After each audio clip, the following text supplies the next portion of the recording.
Jumpa lagi dengan saya, Willy The Rooms, di The Sinners Channel. Sebab rancanganku bukanlah rancanganmu, dan jalanmu bukanlah jalanku.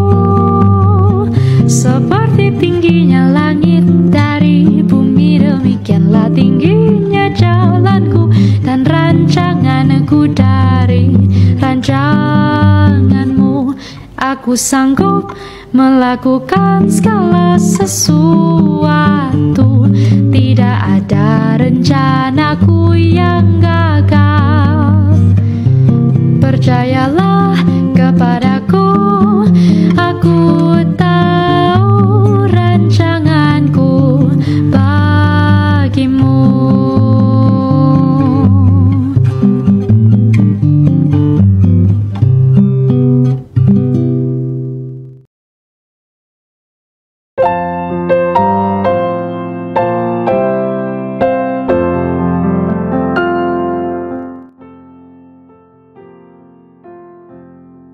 Doktrin baptisan Roh Kudus memiliki berbagai variasi, baik di antara tradisi gereja maupun dalam tradisi Reform. Salah satu pandangan yang paling menarik adalah pandangan Martyn Lloyd-Jones. Lloyd-Jones menyatakan dirinya sebagai penganut pandangan Reform. Namun, pandangannya tentang baptisan roh tidak hanya berbeda dengan tradisi Reform, tetapi juga memiliki kemiripan dengan ajaran Pentakosta. Akibatnya, ada teolog yang menganggap Lloyd-Jones sebagai salah satu pembuka jalan bagi gerakan Neo-Pentakosta. Secara umum, terdapat 4 perbedaan utama antara pandangan Lloyd-Jones dan tradisi Reform. Pertama, Lloyd-Jones meyakini bahwa baptisan Roh Kudus adalah peristiwa yang terjadi setelah regenerasi dan tidak harus bersamaan dengan regenerasi. Pandangan ini bukan hanya memiliki kemiripan dengan ajaran Pentakosta atau karismatik, tetapi juga bertentangan dengan tradisi Reform yang mengajarkan baptisan roh sebagai peristiwa yang bersamaan atau simultaneous dengan konversi dan merupakan bagian integral dari proses tersebut. Kedua, Lloyd-Jones memandang baptisan roh sebagai peristiwa yang dapat terjadi kembali atau repeatable. Ia menolak konsep bahwa baptisan roh adalah peristiwa sekali untuk selamanya dan tidak dapat diulang. Akibatnya, pandangan ini bertentangan dengan tradisi Reform yang mengajarkan baptisan roh sebagai peristiwa yang bersifat sekali untuk selamanya, once for all, tidak dapat diulang, unrepeatable, dan tidak dapat hilang, unlosable.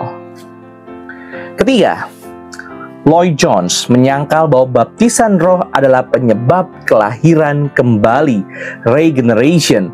Menurutnya, seseorang dapat memiliki Roh Kudus yang berdiam di dalam dirinya, walaupun masih belum dibaptis dengan Roh Kudus.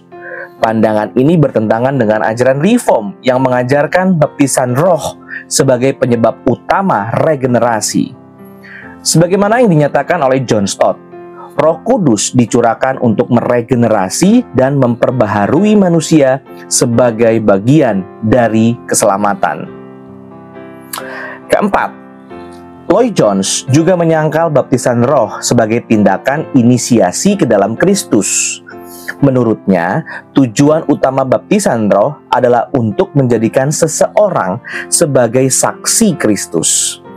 Pandangan ini bertentangan dengan prinsip-prinsip tradisi Reform yang menekankan bahwa tujuan utama baptisan Roh Kudus adalah sebagai tindakan inisiasi atau inkorporasi ke dalam tubuh Kristus.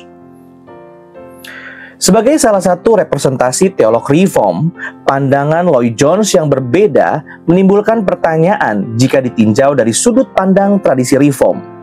Pertanyaan ini muncul bukan hanya karena adanya kesesuaian antara pandangan Lloyd-Jones dengan ajaran Pentakosta atau karismatik, tetapi terutama karena perbedaannya yang menjadikannya tidak lazim, atypical, di dalam tradisi Reform. Berdasarkan latar belakang ini, dalam video berikutnya saya akan mencoba membawakan dalam beberapa judul Yang pertama, bagaimana pandangan Reform tentang baptisan Roh Kudus.